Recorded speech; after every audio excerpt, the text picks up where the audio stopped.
সকালবেলা ঘুম থেকে উঠে আমার বর গিয়েছিল একটু বাজার থেকে সেই মাছগুলো আনলো। আনার পরে এইগুলো আমি কাটলাম।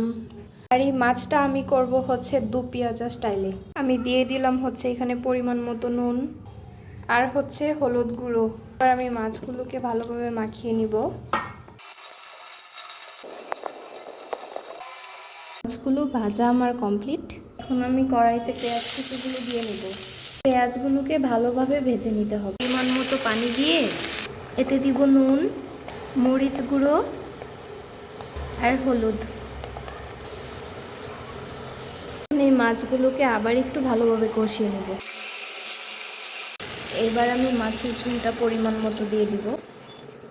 নামানোর আগে আপনারা যদি চান তাহলে কাঁচামরিচ দিয়ে দিতে পারেন। আমার তো ধনিয়া পাতা ছিল না, তাই আমি এখানে ধনিয়া পাতাটা অ্যাড করব না।